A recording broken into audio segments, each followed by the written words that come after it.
You know what nobody tells you about family? That the people who are supposed to protect you can become the ones you need protection from. I'm Diana. I'm 34. And I used to believe that blood meant loyalty, that being a good daughter meant saying yes, even when every cell in your body screamed no.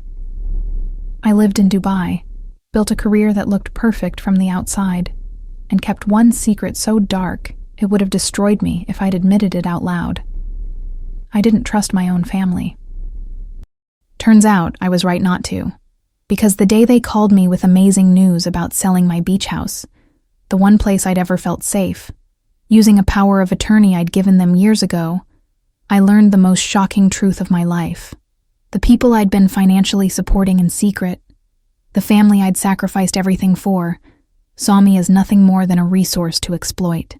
And when they betrayed me, when they stole my sanctuary to fund my sister's wedding and called me selfish for being upset, something inside me snapped. This isn't a story about forgiveness. It's not about turning the other cheek or keeping the peace or being the bigger person, because I tried all of that for years and it nearly destroyed me. This is a story about what happens when you finally stop apologizing for having boundaries, when you decide that justice matters more than being liked, when you choose revenge over reconciliation because sometimes that's the only language people understand. I couldn't believe what my family did to me. But more than that, I couldn't believe what I was capable of doing back.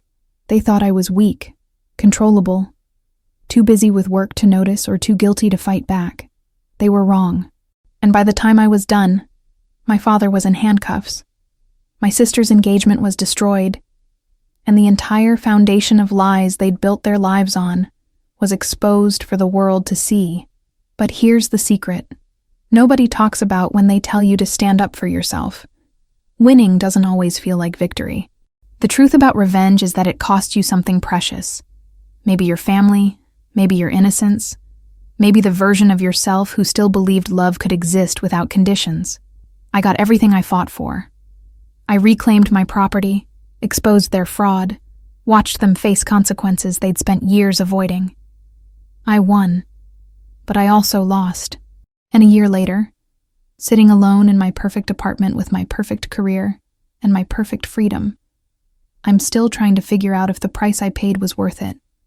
Because they cheated me, lied to me, backstabbed me in ways I never thought possible. And I made sure they paid for every second of it. But what happened next? That's the part that keeps me up at night. So before I take you through this story, through the police cars and the courtroom and the moment I watched my own father get arrested at my sister's pre-wedding brunch, I need you to understand something. This isn't a fairy tale with a clean ending.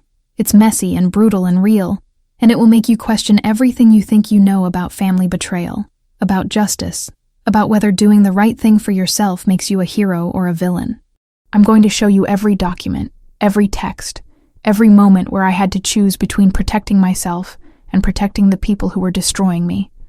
And then you'll have to decide for yourself if I went too far, if I was too harsh, if revenge was worth the isolation it bought me, because I'm still deciding that myself, and I think that's the most honest thing I can tell you. My life in Dubai was a fortress of glass and steel, sleek, controlled, sterile.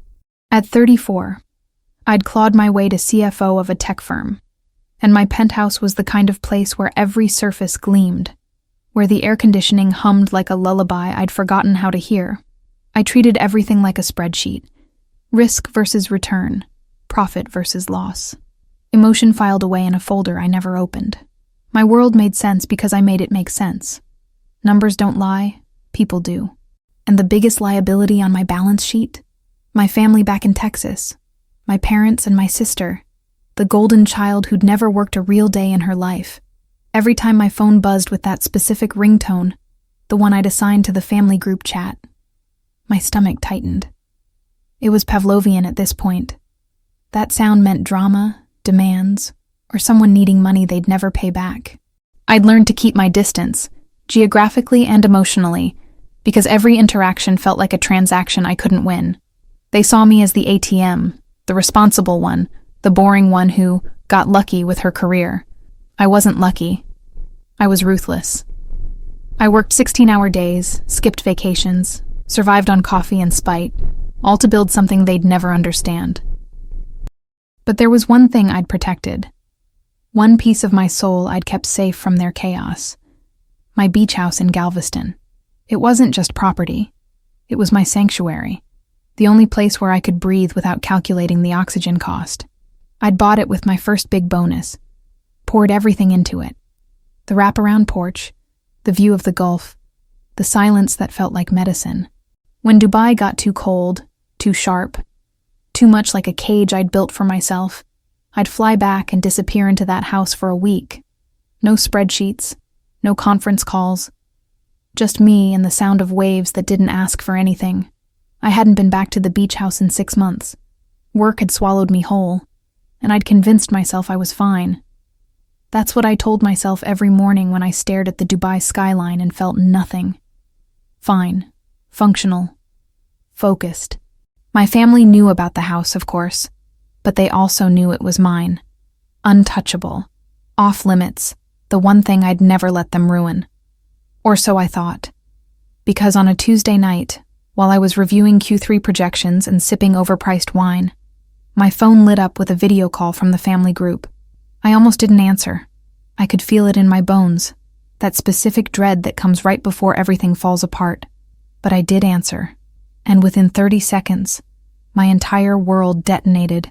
My father's face filled the screen, grinning like he'd just won the lottery, my mother beaming beside him, and my sister Cassidy, 28, unemployed, engaged to some guy I'd met twice, practically glowing. "Diana, honey, we have amazing news," my mom chirped, and I felt my throat close.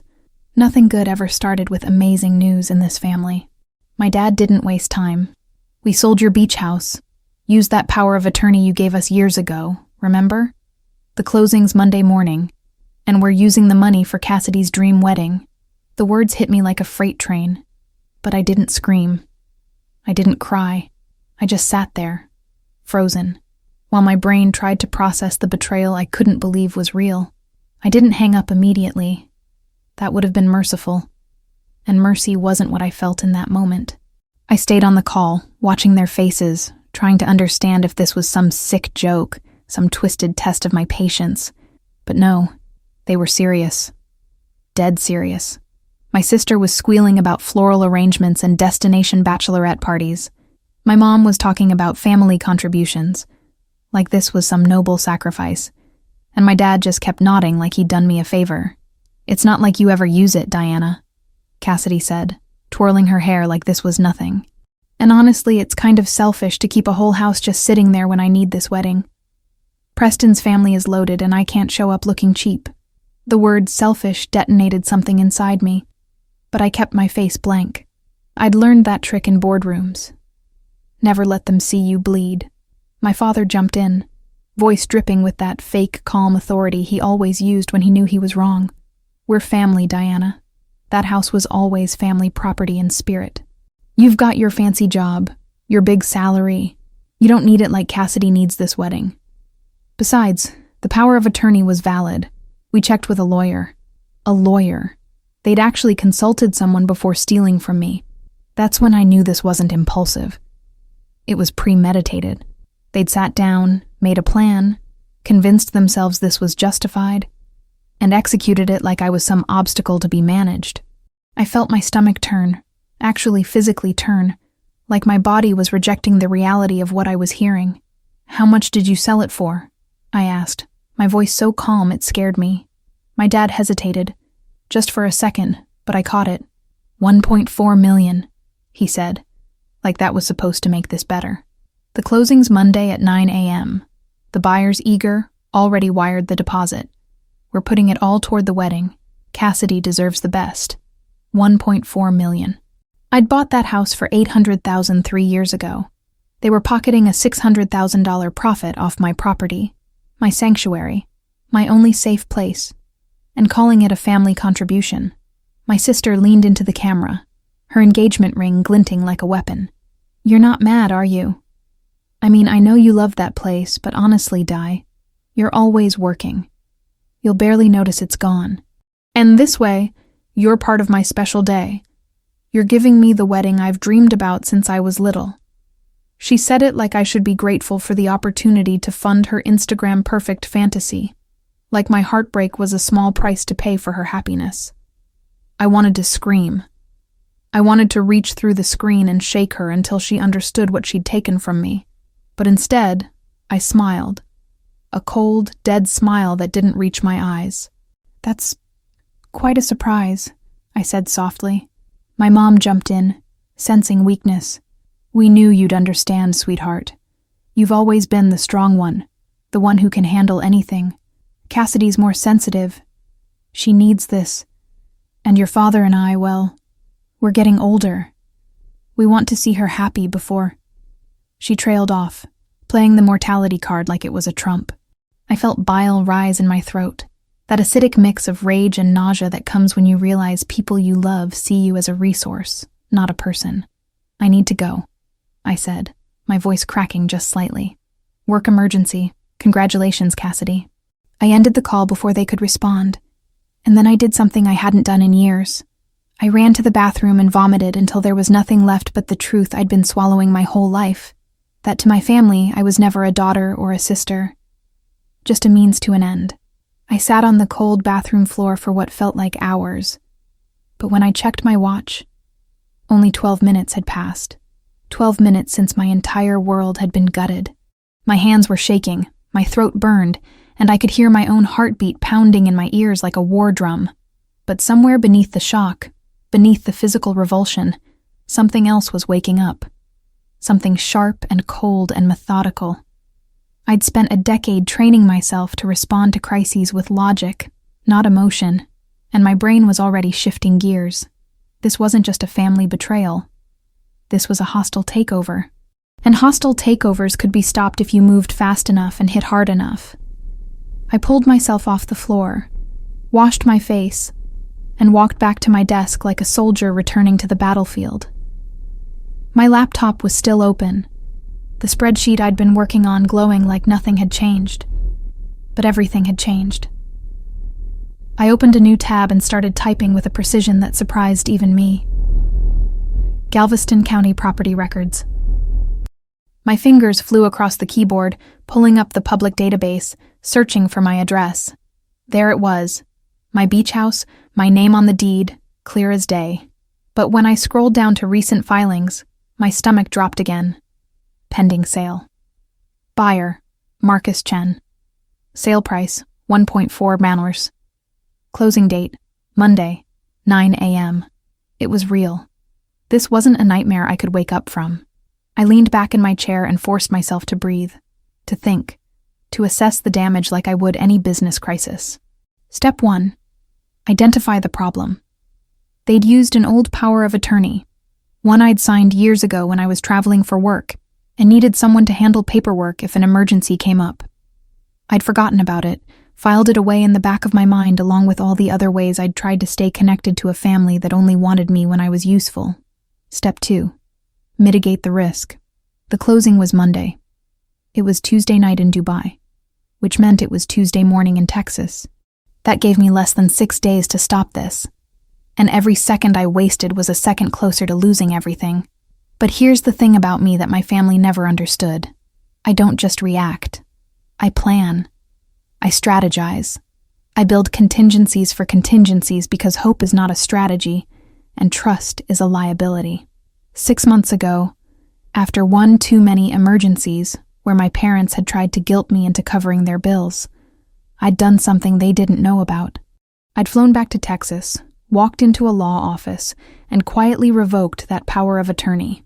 I'd filed it with the county, made it official, and then I'd locked the paperwork in a safe deposit box and never mentioned it to anyone. It was my insurance policy, my plan B, the thing I'd done because some part of me knew, deep down, I always knew, that one day they'd try something like this. I stood up, walked to my closet, and pulled out a small metal box I kept hidden behind my winter coats. Inside was a folder labeled Legal, Texas. My hands were steady now, my breathing controlled. I opened it and pulled out the document I needed. Revocation of power of attorney, filed April 15th, 6 months ago. Before they'd even started planning this wedding, before they'd decided to sell my house out from under me, I'd already cut the strings. They thought they had control. They thought I was too busy, too distant, too trusting to notice. But the truth was, I'd been 3 steps ahead the whole time. And now, as I stared at that paper, I felt something I hadn't felt since the call. Power. They'd made their move. Now it was my turn. I didn't sleep that night. Couldn't. Every time I closed my eyes, I saw my sister's smug face, heard my father's voice justifying theft like it was a family tradition. So instead, I worked. I pulled up every document, every email, every scrap of proof I had about that house and what it meant to me. But more importantly, I started digging into the sale itself. Because if they'd lied about having the authority to sell, what else were they lying about? I accessed the Galveston County Clerk's online portal, cross-referenced the buyer's information, and pulled the preliminary closing documents. Marcus Chen, cash buyer, no mortgage contingency. The sale was fast-tracked, which meant someone was in a hurry, and people in a hurry make mistakes. I made a timeline on a blank sheet of paper, old-school style, because sometimes you need to see things with your own eyes to believe them. The house went on the market 3 weeks ago. They'd listed it without telling me, without even a courtesy heads up. The offer came in within 5 days. The closing was scheduled for Monday, 9 a.m. Central Time. I opened my banking app and checked the wire transfer history for the house's escrow account. I'd kept access as a precaution. And there it was. A deposit of $50,000 from Marcus Chen, transferred 2 days ago. The standard earnest money, but something felt off. I needed to know if there was more to this story. I grabbed my phone and texted my assistant in Dubai. Book me on the next flight to Houston. First class. I don't care about the cost. She responded within 3 minutes. There was a flight leaving in 6 hours, connecting through London. I'd land in Houston by Wednesday evening, Texas time. That would give me Thursday, Friday, and the weekend to move. To execute. To burn this whole scheme to the ground before Monday morning. But I couldn't just show up and scream at them. That's what they'd expect. And expectations are weaknesses. No, I needed a weapon. I needed someone who spoke the language of consequences. Someone who wouldn't flinch when things got ugly. I needed an attorney. Not just any attorney. I needed a killer. I scrolled through my contacts and stopped at a name I hadn't called in 2 years. Maya Reeves. We'd met at a conference in Austin, bonded over whiskey and war stories about toxic families. She was a litigator, the kind who ate opposing counsel for breakfast and smiled while doing it. I'd watched her dismantle a real estate fraud case in court once. It was poetry, brutal and efficient. If anyone could help me weaponize this situation, it was her. I sent a text. Maya, emergency. Family sold my house using invalid POA. Closing Monday. Need you. 3 dots appeared immediately. Then, say less.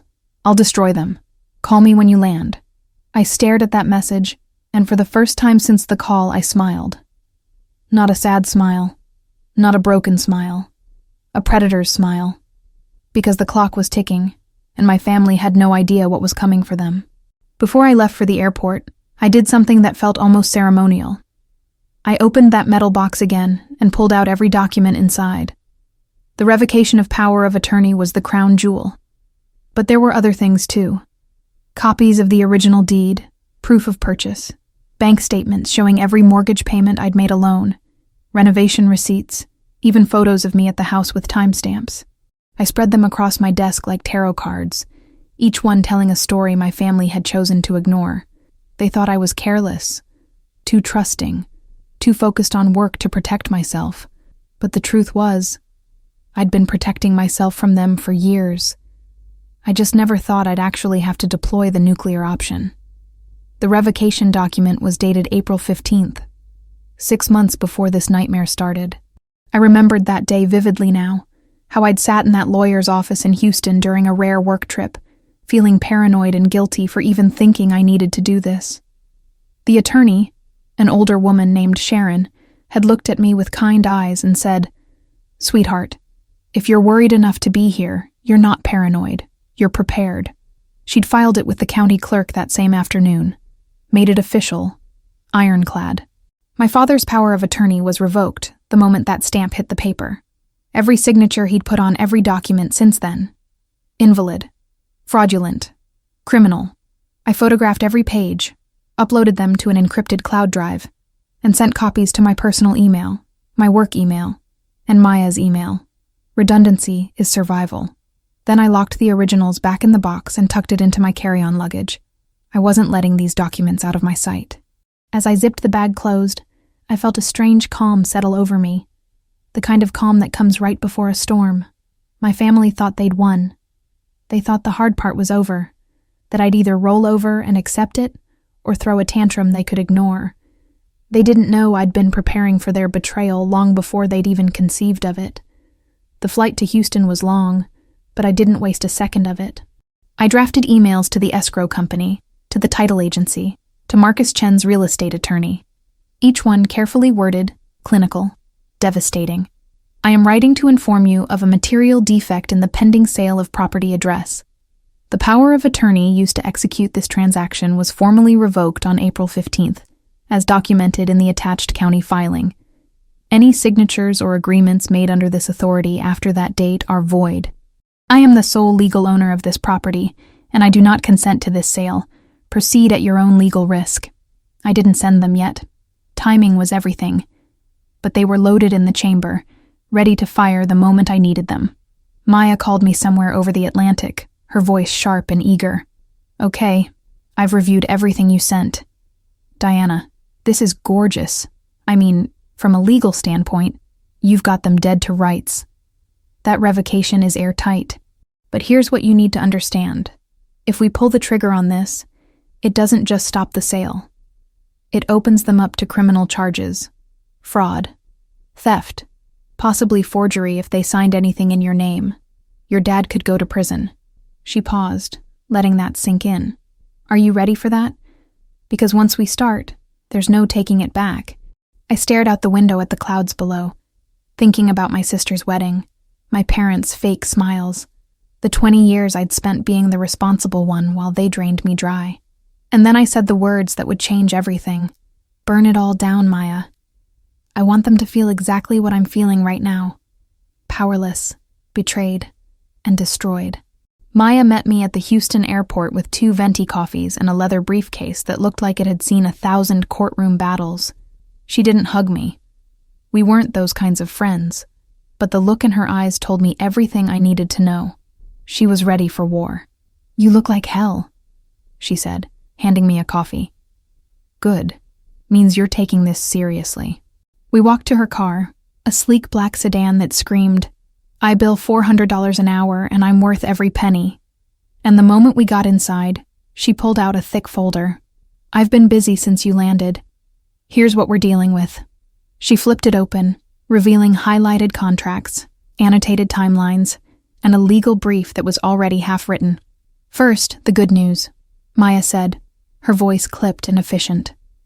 The revocation is perfect. Filed correctly, notarized, time-stamped. There's no wiggle room. Your father had zero authority to sell that house. Every document he signed is void. The escrow company is liable if they proceed, the title company is liable, and the buyer, Marcus Chen, is going to lose his deposit and possibly sue your parents for fraud. That's the slam dunk. She paused, tapping a red-inked section of the contract. Now, the nuclear option. I did some digging into the transaction details. They'd submitted an old notarized copy of the POA, and no one had cross-checked the revocation filing yet. In fast closings, people assume documents are valid until someone forces them to verify. That's our opening. I took a sip of coffee, letting the caffeine and the reality of Maya's words hit me at the same time. So you're saying if we stop this sale, they don't just lose the house, they lose everything? Maya nodded, her expression unreadable. Correct. And here's the thing, Diana. I'm not just talking about civil penalties. I'm talking about the cops. There's more to this story, and we need to find out what.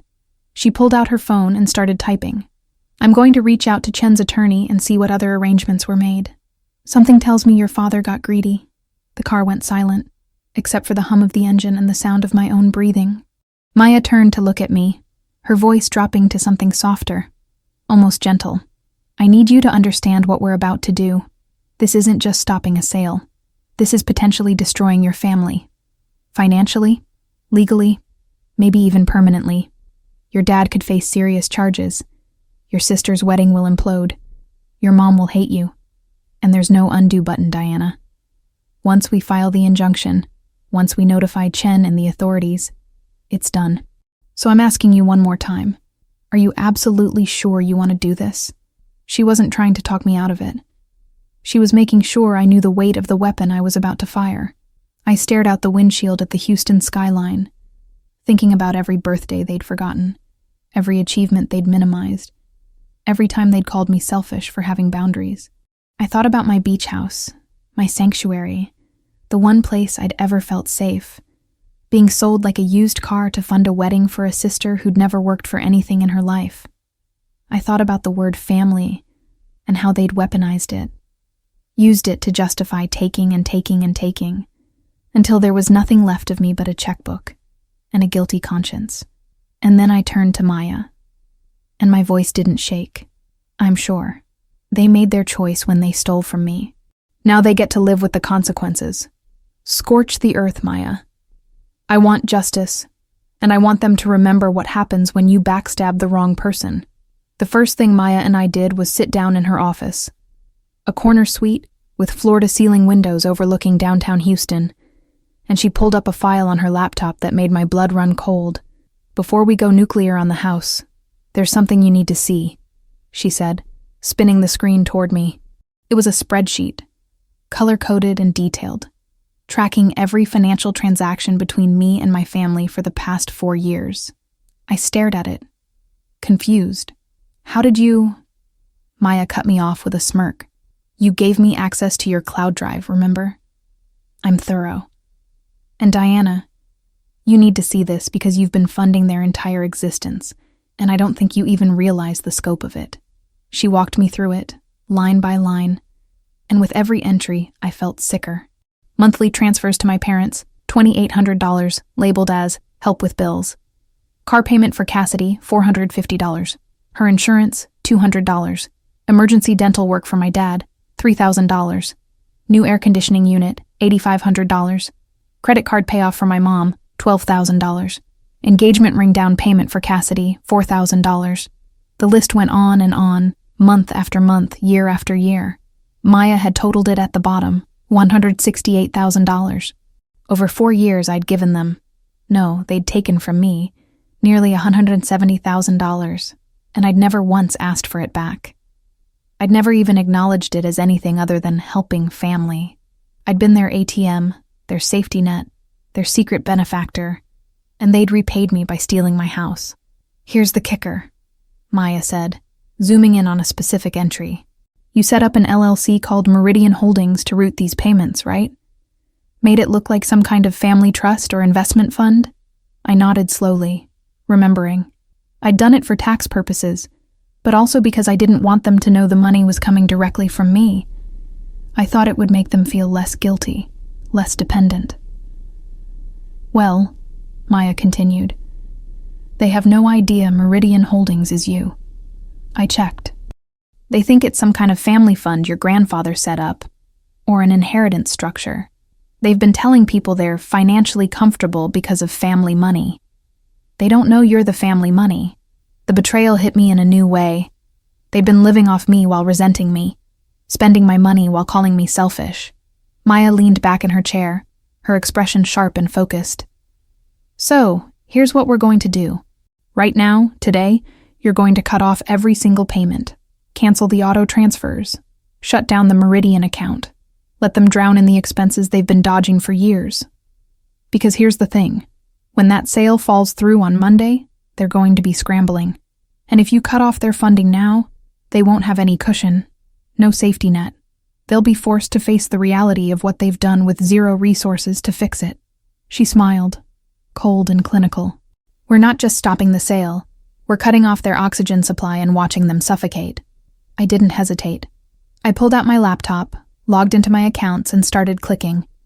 Canceled the auto transfer to my parents' checking account, closed the Meridian Holdings account, and moved the remaining balance to my personal savings. updated the payment settings on Cassidy's car loan, so the next missed payment would trigger a repossession notice. I removed my payment methods from every auto-pay portal I'd ever set up for them. Utilities, car loan, insurance. No more silent safety net. It took 20 minutes to dismantle 4 years of financial life support. And when I was done, I looked at Maya and said, "Done. Now let's go after the house." She grinned, and I knew we were past the point of no return. We left Maya's office like soldiers heading into battle, armed with documents, legal precedents, and a shared hunger for justice that felt almost primal. The plan was simple, but devastating. Notify every single party involved in the sale that the transaction was fraudulent. That proceeding would expose them to massive legal liability, and that I, the actual owner, was prepared to sue anyone who tried to move forward. Maya drove while I sat in the passenger seat drafting emails on my phone, my fingers flying across the screen with a precision that surprised even me. First target, the escrow company. To whom it may concern, I am Diana Hartwell, the sole legal owner of the property located at address. I am writing to inform you that the power of attorney used to authorize this sale was revoked on April 15th, 6 months prior to this transaction. Attached, please find the county-filed revocation.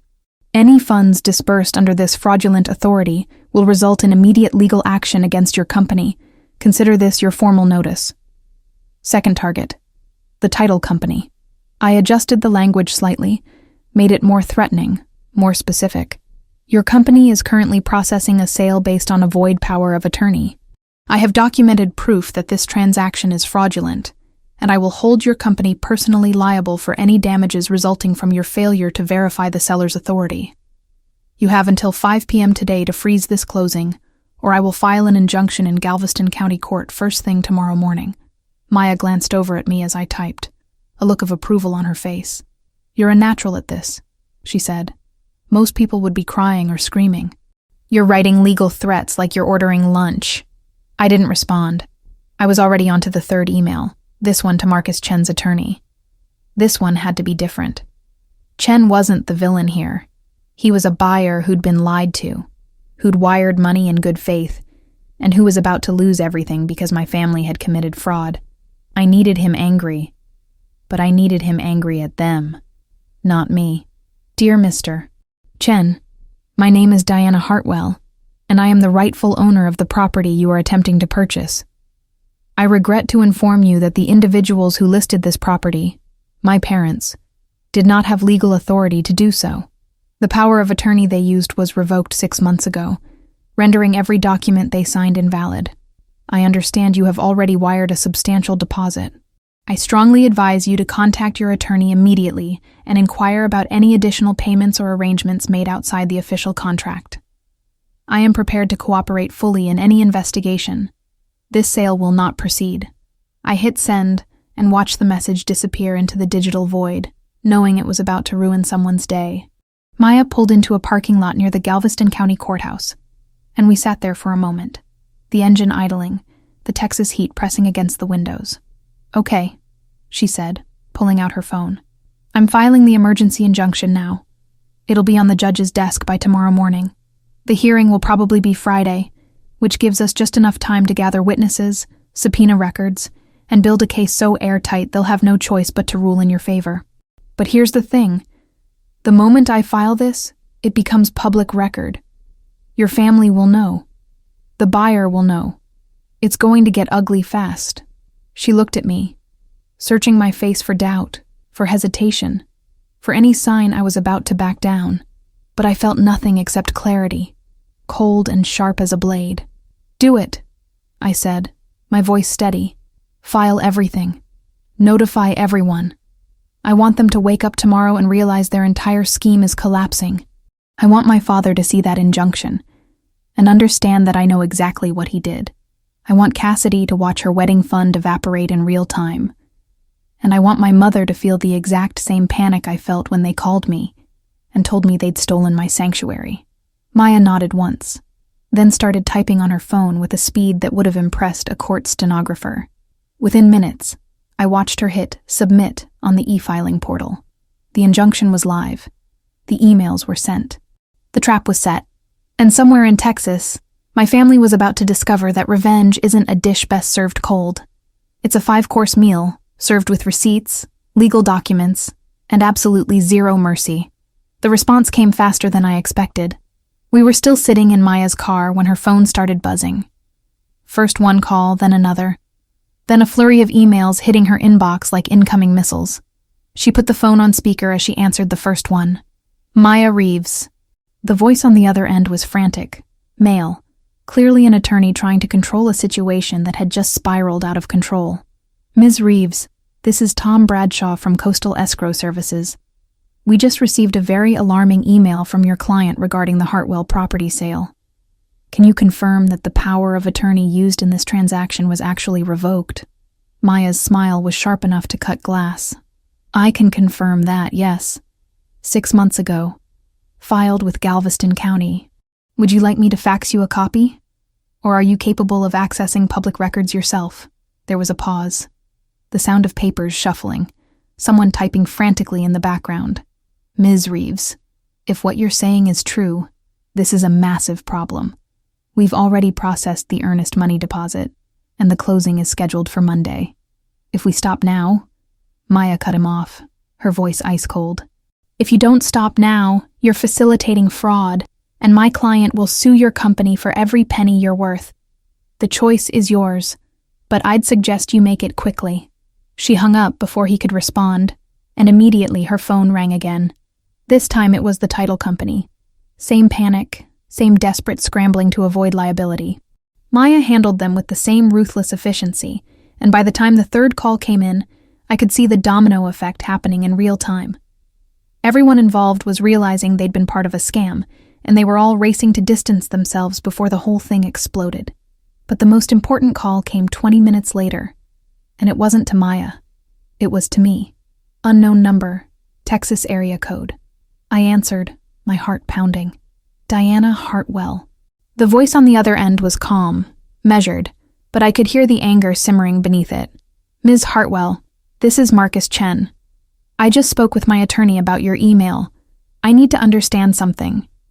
Are you telling me that the people who sold me your house didn't actually have permission to do so? I took a breath, choosing my words carefully. Mr. Chen, I'm telling you that my parents used a power of attorney that I revoked 6 months ago. They lied to you. They lied to the escrow company. They lied to everyone.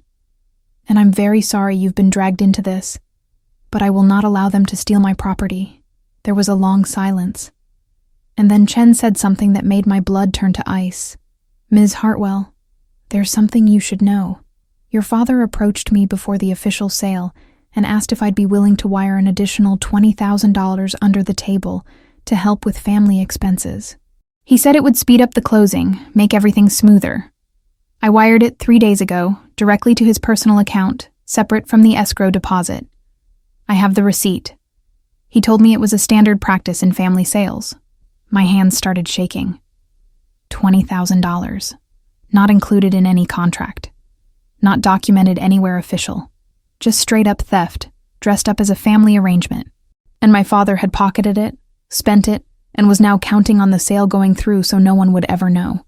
Mr. Chen, I said, my voice tight with barely controlled fury. That money was not authorized, and it was not legal.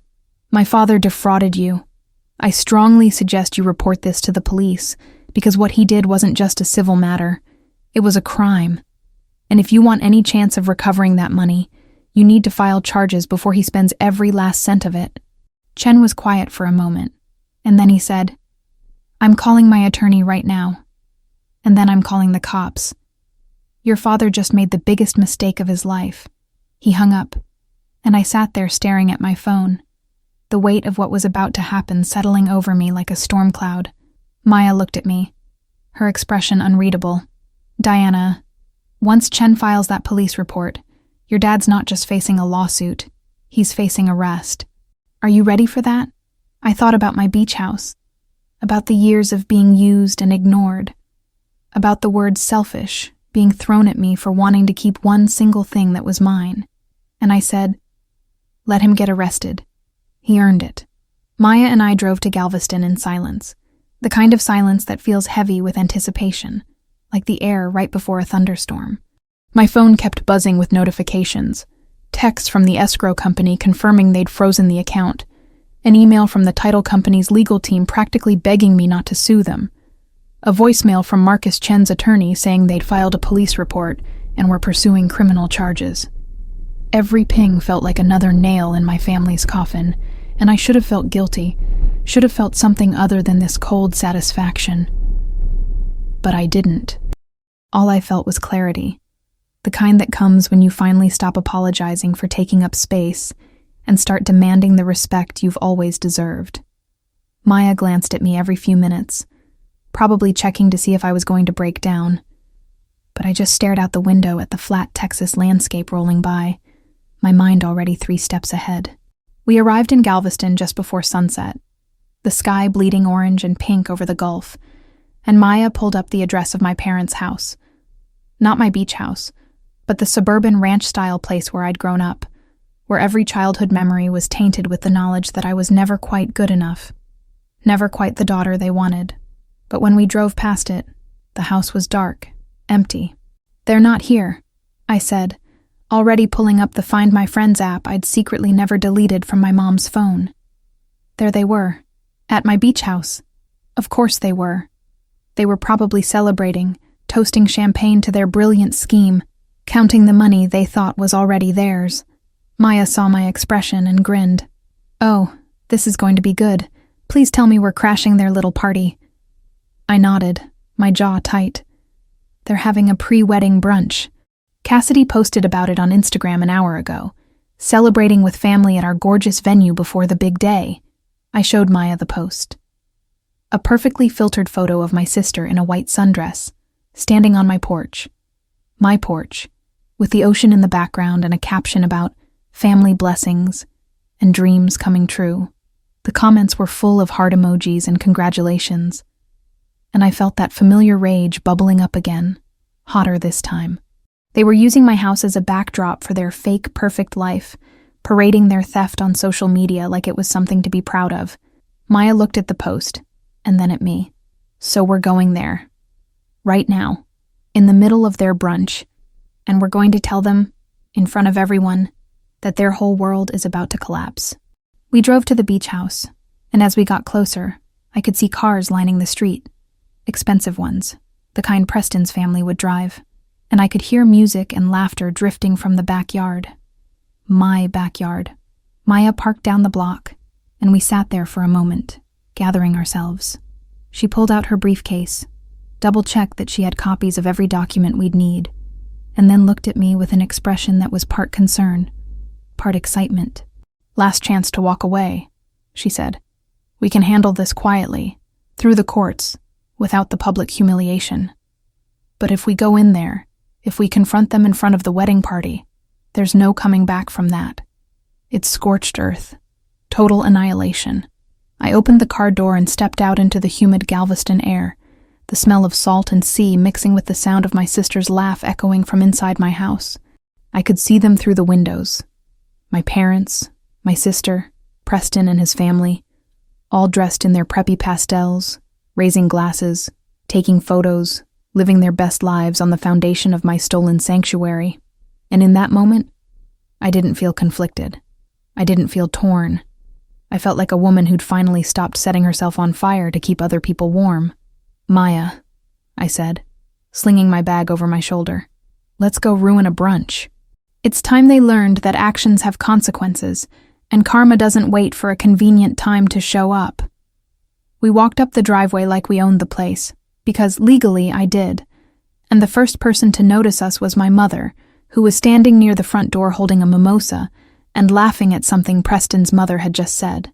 Her face went white when she saw me, her smile freezing mid-laugh like a computer that had just crashed. "Diana," she said, her voice strangled. "What are you... You didn't say you were coming..." I didn't answer her. I just walked past, through the front door I'd painted myself 3 years ago, into the living room where 20 people I'd never met were eating brunch off my furniture, drinking from my glassware, celebrating a wedding funded by stolen money. The music was still playing, some acoustic guitar nonsense, and conversations were happening in clusters until someone noticed me. then another, then everyone. Cassidy was standing by the kitchen island, Preston's arm around her waist, mid-sentence about honeymoon destinations when she saw me. Her face went through about 5 emotions in 2 seconds. Confusion, recognition, fear, and then that fake brightness she always used when she was caught doing something wrong. "Di! Oh my God, you came! I didn't think you'd make it. This is such a surprise." She started walking toward me, arms out like she was going to hug me, but I held up my hand and she stopped. The room went quiet. Even the music seemed to fade into background noise.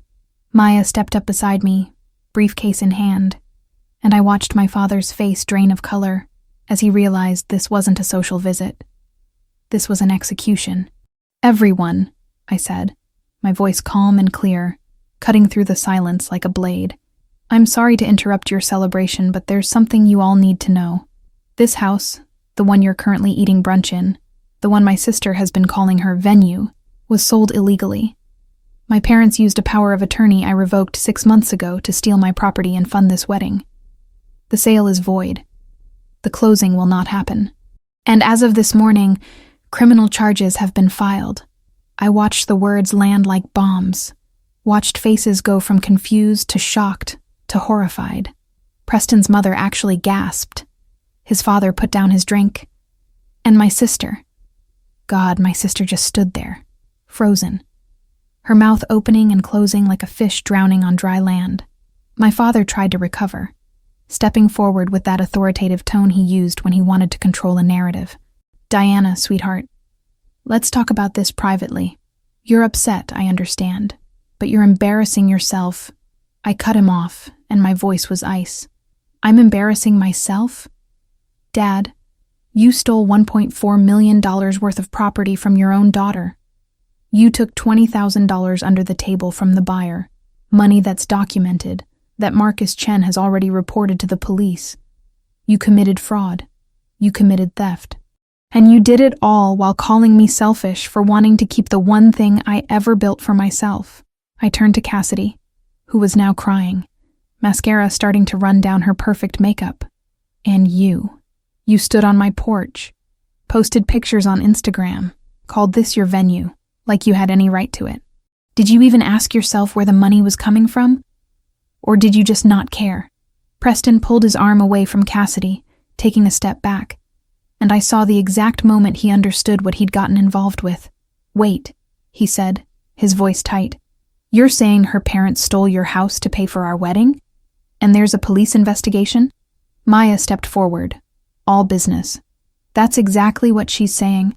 And if any of you accepted money or benefits from this fraudulent sale, you may want to consult an attorney." Preston looked at Cassidy, then at my parents, and I watched his entire perception of her shift in real time. This wasn't the perfect family he'd thought he was marrying into. This was a family of parasites, thieves, people who would destroy their own daughter to fund a party. He grabbed his jacket from the back of a chair and said, "Cassidy, we need to talk. Outside. Now." But before she could respond, we heard it. Sirens. Getting closer. And my father's face went from pale to gray as he realized what was about to happen. The sirens got louder, closer, and I watched my father's composure completely shatter. "Diana, please," he said, his voice cracking. And for the first time in my life, I heard him sound genuinely afraid. "Please, we can fix this. We'll cancel the sale, give back the money, whatever you want. Just don't let this happen in front of everyone." But it was too late. 2 police cars pulled up outside, visible through the front windows, and the party guests started whispering, pulling out their phones, recording. My mother grabbed my arm, her fingers digging in like claws. "You called the police on your own father. What kind of daughter are you?" I pulled my arm away, and my voice was so cold it surprised even me. "The kind who's tired of being robbed by her own family." But before the police could come inside, I had one more thing to reveal. The piece of information I'd been saving. The twist that would make sure no one in this room ever saw my family the same way again. "There's something else you all should know," I said, loud enough that everyone stopped moving, stopped whispering, stopped everything. For the past 4 years, my parents have been telling people they're financially stable because of family money, some inheritance or trust fund. They've been living in their house, driving decent cars, taking vacations, paying for Cassidy's lifestyle. And everyone believed them because they seemed comfortable, secure. I paused, watching my mother's face go from angry to panicked. She knew where this was going. But there is no family money. There's no trust fund. There's just me. I pulled out my phone and held up the spreadsheet Maya had created, the one showing every single transaction. Meridian Holdings, the account my parents have been pulling from for years. That's me. I created it. I funded it. Every car payment, every emergency expense, every time they had money for something, it was my money. $168,000 over 4 years. I was paying for their entire existence, anonymously, because I thought that's what family did. And they repaid me by stealing the one thing I asked them never to touch. The room was dead silent now. Preston's parents looked horrified. The guests looked uncomfortable. And Cassidy. She was staring at me like she'd never seen me before, like I'd just revealed I was a completely different person than she thought. You? Cassidy whispered, her voice small and broken. Meridian was you? But Mom said, she said it was Grandpa's estate, that we were set for life. My mother tried to interrupt, but I spoke over her. She lied. They both lied. To you, to their friends, to everyone. They took my money, spent it like it was theirs, and then when that wasn't enough, they came for my house. They came for my sanctuary. And they called me selfish. I looked around the room at all these people who'd been eating food bought with stolen money, celebrating a wedding funded by fraud, and I felt no guilt, only relief. So before you judge me for calling the police, before you think I'm being cruel or vindictive, ask yourself, what would you do if your family stole everything from you and then blamed you for being upset about it? The knock on the door came then. Hard, official. The kind of knock that means business. Maya opened it, and 2 officers stepped inside, their presence immediately shifting the energy from uncomfortable social situation to legitimate crime scene. We're looking for Richard Hartwell, one of them said, his hand resting casually on his belt. My father stood up slowly, his face ashen, and I watched as he tried to pull together some dignity, some authority. That's me. Officers, there's been a misunderstanding. But the officer cut him off. Mr. Hartwell, we have a complaint from Marcus Chen regarding fraudulent sale of property and theft of $20,000. Based on the complaint and the transfer receipt, we have probable cause. We need you to come down to the station for questioning. And just like that, my father, the man who'd always had an answer for everything, who'd always controlled the narrative, had nothing to say. He just looked at me, and in his eyes I saw betrayal, shock, and the dawning realization that his daughter wasn't the doormat he thought she was. Preston was already halfway to the door when Cassidy grabbed his arm, her voice desperate and shrill. Preston, wait. This is just a misunderstanding. My sister is being dramatic. We can fix this. But he pulled away from her like she was toxic. Like touching her might contaminate him with whatever moral rot had infected my family. Dramatic? He repeated, his voice low and dangerous. Cassidy, your parents stole $1.4 million as they committed fraud. The police are here. This isn't drama. This is a crime scene. He looked at her like he was seeing her for the first time, really seeing her. And I watched his face go from anger to disgust, to something worse, pity. Did you know? He asked quietly. Did you know they were stealing from your sister to pay for our wedding? Cassidy's face crumpled, and she tried to reach for him again. But he stepped back. I didn't. Mom said the house was family property, that Diana didn't care about it anymore. Preston laughed, but it wasn't a happy sound. It was bitter, hollow. You didn't ask. You didn't question where $1.4 million was suddenly coming from. You just took it, posted pictures, planned your dream wedding on stolen money, and never once thought about what it was costing someone else. He ran a hand through his hair, looking around at the police, at the horrified guests, at my parents who were now being questioned by the officers. My family built everything we have through hard work and integrity.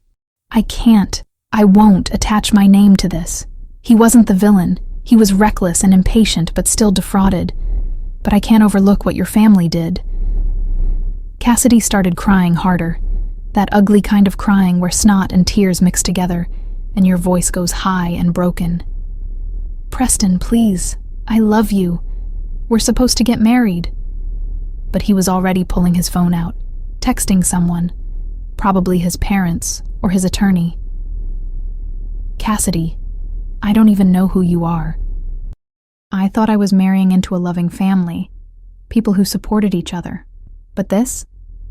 He gestured at the room, at the chaos, at the police talking to my father in low, serious tones. This is parasitic. You've been living off your sister for years, and you didn't even know it. Your parents are criminals.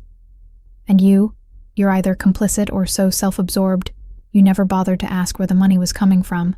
My mother tried to intervene, stepping between them with that fake sweetness she always used when she wanted to manipulate someone. Preston, honey, you're upset. We all are. But family is complicated. He held up a hand, cutting her off. Mrs. Hartwell, with all due respect, your daughter just proved you've been lying to everyone for years. You told us you had family money. You told us you were financially secure. But you were being bankrolled by the daughter you just stole from. That's not complicated. That's betrayal. And I want no part of it. He turned to Cassidy one last time, and his voice was final. The kind of final that leaves no room for negotiation. The wedding is off.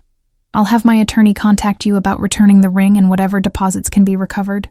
Don't call me. Don't text me. We're done. The room erupted then, my mother wailing, Cassidy collapsing into a chair sobbing, Preston's family quietly gathering their things and heading for the door, guests awkwardly shuffling out while trying to film everything on their phones. And through it all, I just stood there watching, feeling nothing but a strange sense of completion. This was what justice looked like. Not clean, not pretty, but real. Preston walked past me on his way out, and for a second our eyes met. He nodded once, a tiny gesture of respect, like he understood that I'd done what I had to do, and then he was gone. And my sister's fairy tale wedding, the one she'd been planning since she was a little girl, the one my parents had stolen my house to fund, crumbled into dust right there in my living room, with police officers as witnesses and social media documenting every second of the collapse. One of the officers approached my father with a look I recognized from crime procedurals, professional, detached, but with an edge that said he'd seen this kind of thing before and had no patience for excuses. Mr. Hartwell, based on Mr. Chen's statement and the documentation we've received, including the transfer receipt, we have probable cause to believe you accepted $20,000 under false pretenses in connection with a fraudulent property sale. I need you to come with us for questioning. My father's face went through a series of rapid changes: shock, denial, anger, and then finally a desperate kind of pleading as he looked at me. Diana, tell them this is a mistake. Tell them we can work this out as a family. But I didn't say anything. I just stood there, arms crossed, watching the man who'd taught me to ride a bike and helped me with homework transform into someone I barely recognized. Or maybe someone I'd always known, but refused to see. My mother rushed forward, her voice rising to that hysterical pitch she used when she wasn't getting her way. Officers, this is ridiculous. He's not a criminal. He's a father trying to help his daughter have a beautiful wedding. Diana is just being spiteful because she's jealous that Cassidy is getting married and she's still alone. The officer held up a hand, cutting her off. Ma'am, this isn't a family dispute. This is a criminal investigation into fraud and theft. If you interfere, you can be charged with obstruction.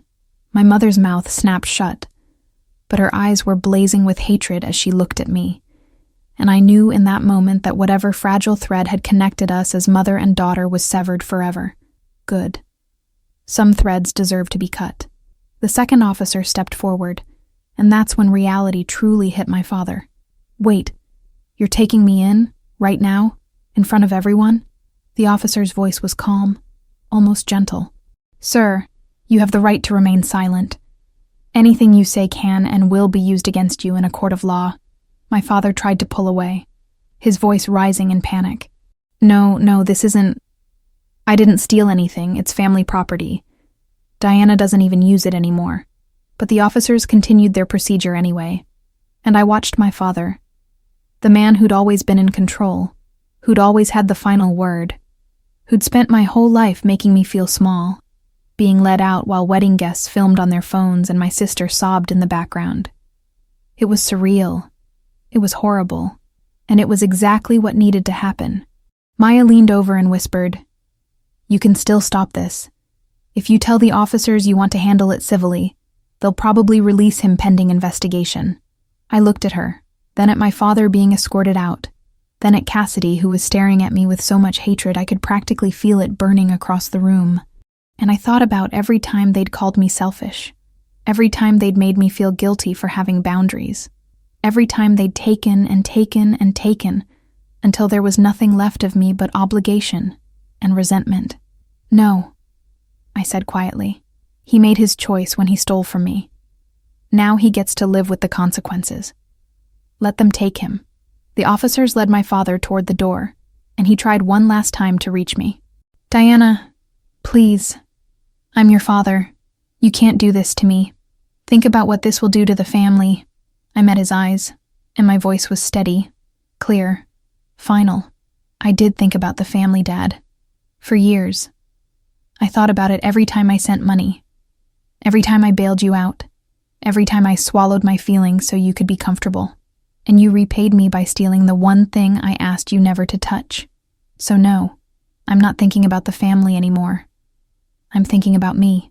And what I think is that you earned every second of what's about to happen to you. The officers walked him out, and through the window, I watched them put him in the back of the patrol car, the red and blue lights still flashing, painting my beach house in colors of justice and payback, and the end of everything I'd once called family. The moment the police car pulled away with my father in the back seat, the house emptied like someone had pulled a fire alarm. Preston's family left without saying goodbye. Guests scattered to their cars while whispering and staring at their phones. And within 10 minutes, the only people left were me, Maya, my mother, and Cassidy. The silence was deafening. No more music, no more laughter. Just the sound of my sister's ragged breathing and my mother's furious pacing. She turned on me with a look of pure venom. And when she spoke, her voice was shaking with rage. "How could you? How could you do this to your own father? He's going to jail because of you. Do you understand that? You just destroyed this family." I felt nothing. No guilt, no regret. Just a cold, clear certainty that I'd done exactly what needed to be done. "I didn't destroy this family, Mom. You and Dad did that when you decided to steal from me. I just refused to be the victim anymore." My mother's face twisted into something ugly, something I'd never seen before. Or maybe I had. Maybe I'd just been too well trained to acknowledge it. "You're so selfish," she hissed. "Always have been. You make all this money, live in your fancy apartment, and you can't even help your own sister have one special day. One day, Diana. That's all we asked for. But no, you had to ruin it. Had to make everything about you and your precious house." Cassidy was still sitting in the chair, mascara streaked down her face, staring at nothing. She looked broken, and part of me, a very small part, felt sorry for her. But then she looked up at me, and her voice was small and bitter. "Preston left me. My wedding is canceled. Everyone saw Dad get arrested. My life is over, Diana. Are you happy now?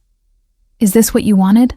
I walked over to her, crouched down so we were eye level, and spoke slowly so she'd understand every word.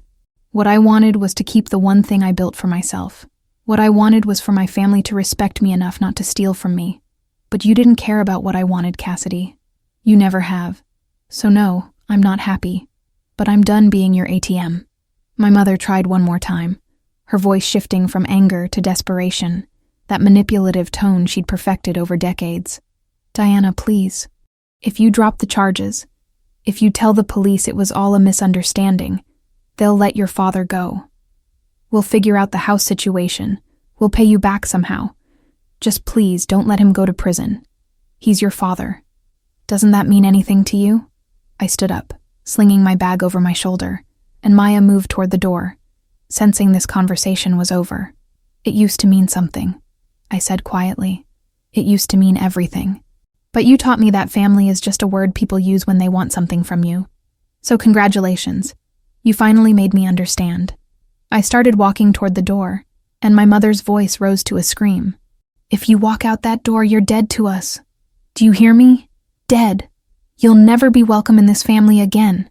I stopped at the threshold, turned back one last time, and looked at the two of them.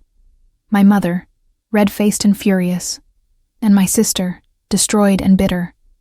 And I felt the weight of 34 years of obligation, guilt, and people-pleasing finally lift off my shoulders. Good, I said, because I don't want to be part of a family that only loves me when I'm useful. I'd rather be alone and free than surrounded by people who see me as a resource to exploit. And then, I walked out of my beach house, Maya following close behind, leaving my mother's screams and my sister's sobs echoing in a space that would never feel like home again. Crossing a line I knew, with absolute certainty, I would never cross back. Maya and I sat in her car for a long moment after we left, neither of us speaking, just breathing in the aftermath of what had just happened. I felt hollowed out, like someone had scooped out my insides and left nothing but a shell, but I also felt something else. Lighter, freer, like I'd been carrying a backpack full of rocks my entire life, and had finally set it down. Maya broke the silence first. You know they're going to try to guilt you back, right? Your mom will call, leave voicemails about how your dad can't handle jail, how you're killing him. Your sister will post sob stories online. They'll do everything they can to make you the villain. I nodded, staring out at the Gulf, watching the waves crash against the shore. Let them try. I'm done being manipulated. But Maya wasn't finished. She pulled out her laptop, opened a file, and turned the screen toward me. Before we celebrate your liberation, there's one more thing you need to know. Remember how I've been digging through your financial records? I nodded slowly, not sure I wanted to hear what came next. Well, I found something interesting about your parents' house, the one they live in. Back in 2019, your dad refinanced it and put it in an LLC to protect family assets. Guess who owns 49% of that LLC? My stomach dropped. Me? Maya grinned. You. You co-signed the paperwork, probably forgot about it because it was buried in a stack of documents during one of their emergencies. But legally, you own nearly half that house. And with the Meridian payments cut off, they're going to default on the mortgage within 2 months. I stared at the document, at my signature from 5 years ago, and felt a surge of something dark and powerful. So, what you're saying is, I can force action on this. Maya's grin widened. I'm saying you can do whatever you want. You can let them stay and drown in debt, or you can exercise your ownership rights. Either way, they're about to face serious consequences. The one they've been living in while you paid the bills. I thought about my mother's words. You're dead to us. And something hardened in my chest. They'd declared war. They'd called me selfish, cruel, vindictive, fine. If they wanted a villain, I'd give them one they'd never forget. File the paperwork, I said, my voice cold and decided. File the partition action. Serve them notice. Give them 30 days to respond, or we escalate. I want them to understand what it feels like to lose their safe place. Maya didn't hesitate. She started typing, pulling up legal forms, drafting notices. This is going to get ugly, Diana. Your mom will lose her mind. Your sister will probably try to move in with friends. And your dad, if he makes bail, will come home to serious legal pressure. Are you absolutely sure? I thought about the beach house, about the years of silent payments, about being called selfish for wanting to keep one thing that was mine. And I thought about the word family, and how they'd weaponized it, turned it into a tool for exploitation. I'm sure, I said. They took my sanctuary. Now they lose theirs. They wanted family property? Fine. It's family property. And I'm family. And I'm taking my share. They've got 30 days to figure out their next move. And honestly, Maya, I don't care what that is. They made their choice when they stole from me. Now they get to live in the wreckage. Maya hit send on the email. Notice to the mortgage company, Notice to my parents, notice to the county, and I watched the confirmation pop up on the screen. The legal pressure was mounting. My parents would face serious financial consequences. My sister would understand what it feels like to lose stability. And I'd be free of the final chain binding me to a family that never valued me. It was revenge. It was justice. And it was exactly what they deserved.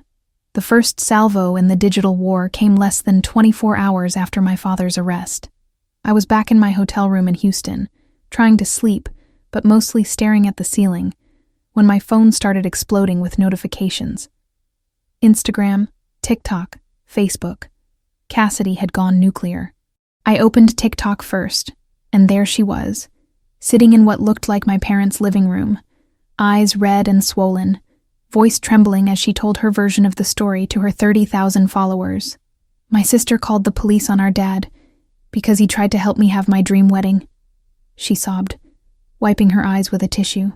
She has millions of dollars and couldn't spare one property she never uses. Now my dad's in jail. My wedding is canceled, and my fiancé left me. Please, if anyone can help, I've set up a donation page. I just need enough to survive.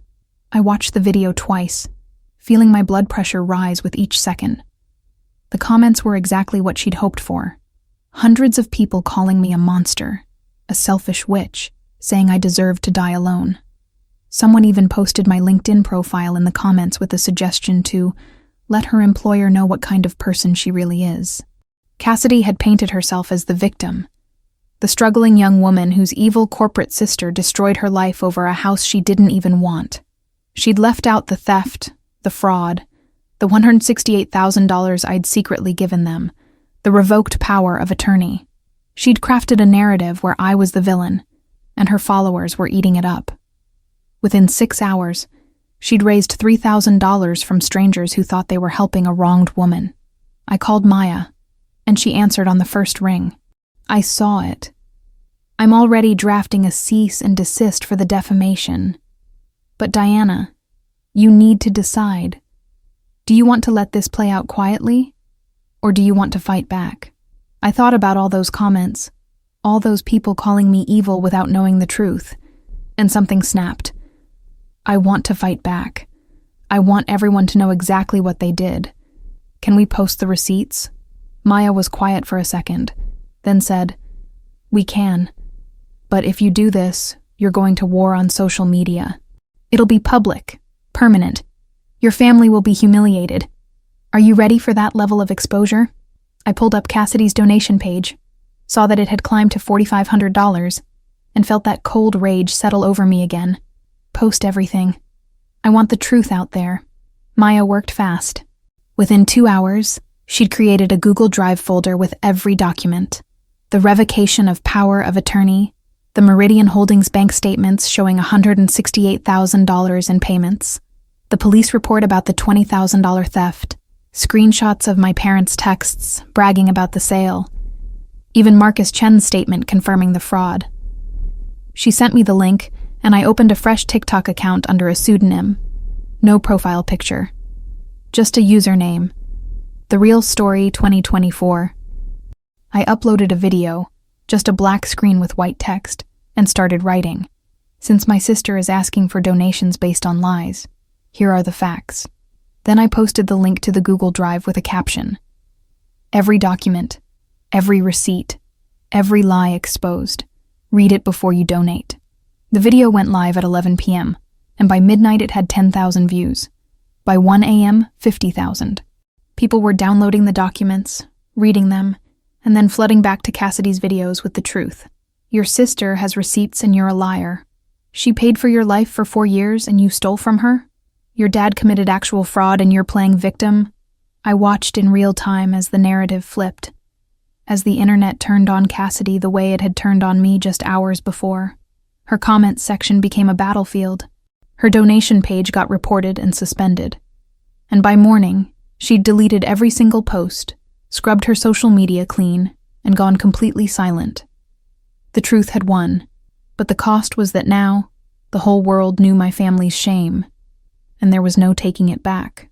3 months later, I sat in a courtroom in Galveston County watching my father accept a plea deal. He looked smaller than I remembered, thinner, grayer, like the weight of his actions had physically diminished him. His attorney, a public defender who looked exhausted, stood beside him as the judge read the terms. "Mr. Hartwell, you are pleading guilty to 1 count of fraud and 1 count of theft over $20,000.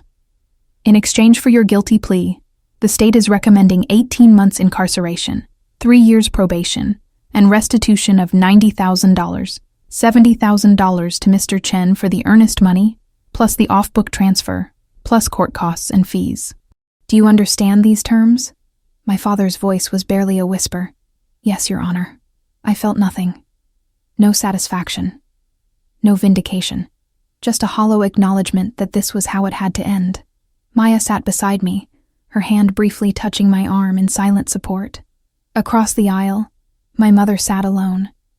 Cassidy hadn't come, couldn't face the public shame of watching her father be sentenced. My mother hadn't looked at me once since we'd entered the courtroom, but I could feel her hatred radiating across the space between us like heat from a fire. The judge continued, his voice measured and final. "Mr. Hartwell, you violated a position of trust. You defrauded multiple parties, including your own daughter, in pursuit of personal gain. The court finds that incarceration is necessary to reflect the seriousness of your crimes. You will surrender yourself to begin serving your sentence within 72 hours. The gavel came down, and just like that, it was over. My father was led away by a bailiff, and my mother finally looked at me, one long, burning look that said everything she couldn't say out loud. Outside the courthouse, Maya and I stood in the Texas heat, and she pulled out her phone to show me an update. The partition action resolved. Your parents' house sold last week. After fees and mortgage payoff, there's about $40,000 left. Your 49% share comes to roughly $19,600. The rest goes to them, but it's not enough to cover the restitution they owe. I did the math in my head. My parents, after losing both houses and facing legal fees, would be financially ruined for years. My mother would have to find work, real work, for the first time in decades. Cassidy would have to actually support herself instead of living off family money that never existed. The entire structure they'd built on my silent contributions was gone, and they had nothing left but debt and consequences. What are they going to do? I asked. Not because I cared, but because I was genuinely curious how people like them survived when the safety net disappeared. Maya shrugged. Last I heard, your mom moved in with her sister in Oklahoma. Cassidy's working retail and living with a roommate. Your dad, obviously, will be in custody for the next 1.5 years. After that? She paused. After that, they'll probably try to rebuild. But they'll do it without you. Without your money. And without the ability to ever use you again. It should have felt like victory. It should have felt like justice. And it did. But it also felt like grief. Like mourning something that maybe never existed in the first place. The family I'd wanted, the family I'd tried so hard to believe in, had been an illusion all along. We walked to Maya's car, and she asked the question I'd been avoiding. Do you regret it? Any of it? I thought about my father in custody, my sister's deleted social media, my mother's hateful stare. I thought about the $168,000, the beach house, the years of being called selfish for having boundaries. And I thought about the moment I decided to stop being their victim and start being their reckoning. No, I said finally. I don't regret it. They taught me that love without respect is just exploitation with better marketing. And I'm done being exploited. If that makes me the villain in their story, fine. But in my story, I'm the one who finally chose herself. And that's worth every burned bridge, every lost relationship, every consequence. Because for the first time in my life, I'm free. 6 months after the sentencing, I stood on the porch of my beach house, my legally recovered, fully mine, no one can take it from me beach house, and felt absolutely nothing. The court had finalized the ownership transfer, the title was clean, and I'd spent the last few weeks having it professionally cleaned, repaired, and restored to exactly how it was before my family had trampled through it. Every trace of that terrible brunch was gone. The furniture had been deep cleaned. The windows sparkled. The ocean stretched out before me. Endless and indifferent. just like it always had. This was supposed to be my victory, my sanctuary reclaimed. But standing there, all I felt was emptiness, like I'd won a war but lost something essential in the process. I walked through the room slowly, touching surfaces, opening closets, trying to reconnect with the peace I used to feel here. But it was gone. Every corner held a memory I didn't want. My father's voice echoing in the living room, my sister's fake smile in the kitchen, my mother's accusations hanging in the air like smoke. The house was mine again, but it was contaminated. Not physically, emotionally. I'd fought so hard to keep it, sacrificed my family and any hope of reconciliation. And now that I had it back, I realized I didn't want it anymore. It wasn't a sanctuary. It was a tomb, a monument to everything I'd lost, and everything I'd become in the process of refusing to lose it. I called a realtor that afternoon. Her name was Sandra, and she'd handled high-end properties in Galveston for 20 years.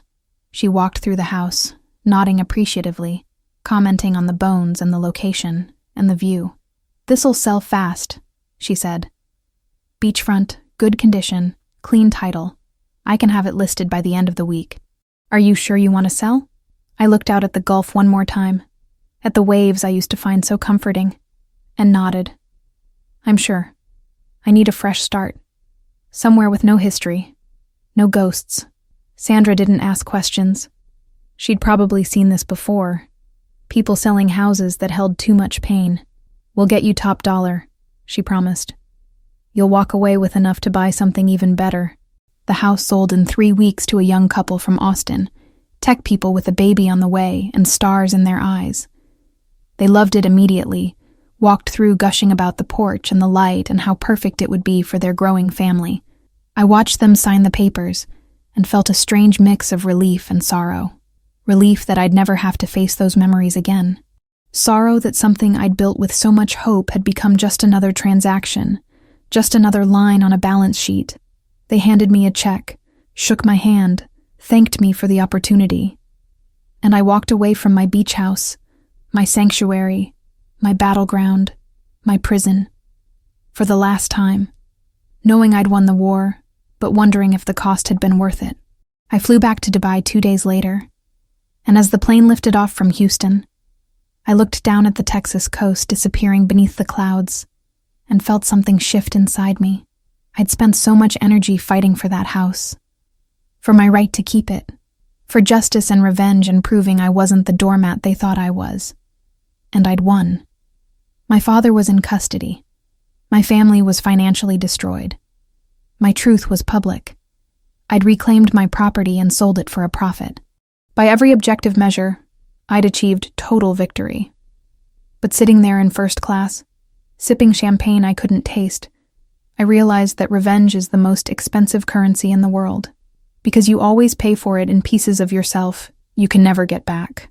And as Dubai's skyline appeared on the horizon, cold, beautiful, and waiting, I wondered if the person returning was still the same person who'd left, or if I'd sacrificed her along with everything else. I've been back in Dubai for almost a year now, and my life looks exactly the same as it did before everything exploded. Same penthouse, same job, same controlled routine. But I'm different. I don't answer calls from unknown Texas numbers anymore. I don't check my family's social media, don't wonder how they're doing, don't feel that old pull of obligation when I imagine my mother struggling or my sister working retail. That cord is cut, severed so completely that sometimes I forget they exist at all. And that should feel like freedom.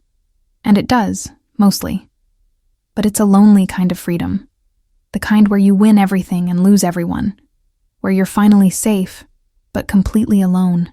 Some nights I sit on my balcony and wonder if there was another way. A path where I could have protected myself without destroying them. But then I remember that call, that casual announcement that they'd sold my sanctuary. And I know there wasn't. They gave me no choice. I just chose myself for once. People ask me sometimes, colleagues, acquaintances, the rare date who gets close enough to hear pieces of the story, if I regret it, if I wish I'd handled it differently, been softer, more forgiving. And the honest answer is complicated. Do I regret calling the police? No. Do I regret the legal action on their house? No.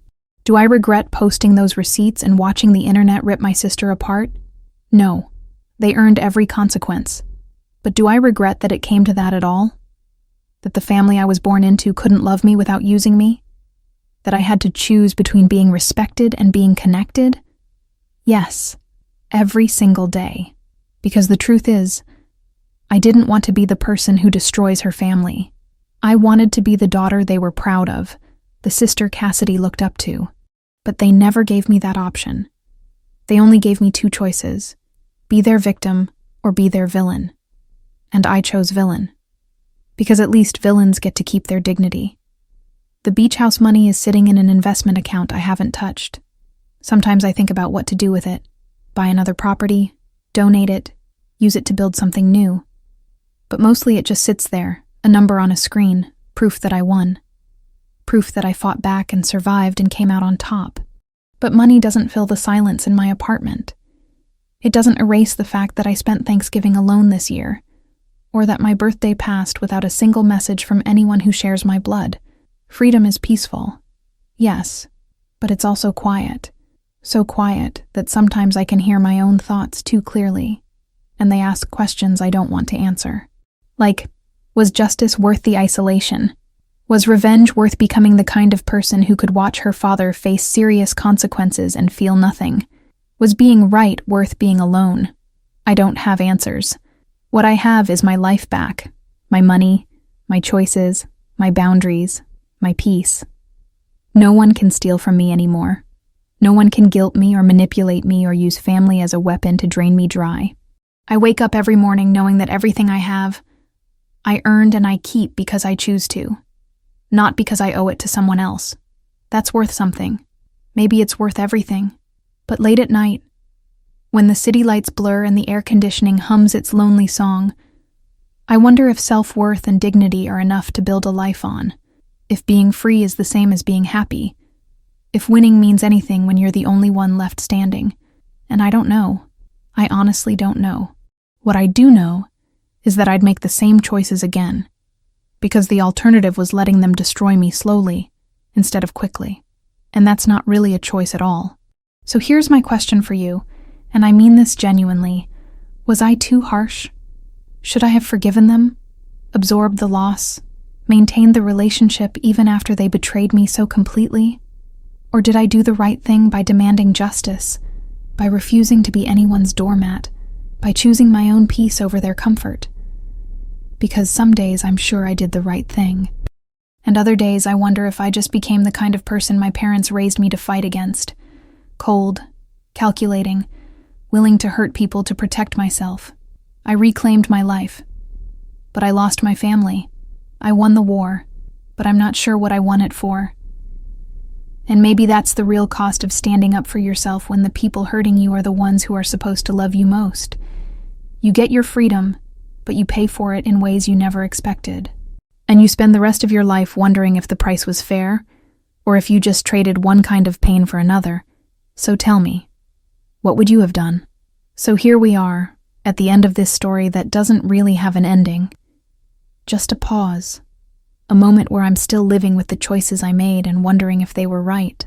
I want to hear from you, because I genuinely don't know anymore if I did the right thing, or if I just became the monster they always said I was. Drop a comment below and tell me, was I too harsh? Should I have forgiven my family and absorbed the loss to keep the peace? Or did they get exactly what they deserved? Have you ever been betrayed by someone you loved, someone you trusted completely, and had to choose between your own dignity and keeping the relationship alive? What did you choose? And more importantly, do you regret it, or would you do it all over again? I also want to know, if you were in my position, standing in that courtroom watching your father accept a plea deal, would you have felt justice or just emptiness? Because I felt both, and I'm still not sure which one I was supposed to feel. Tell me your stories. The times you stood up for yourself and paid the price. The times you stayed silent and regretted it. The moments where you had to decide between being loved and being respected. I read every comment, and honestly, I need to know I'm not alone in this strange space between victory and loss, between freedom and loneliness. between doing what's right and doing what hurts less.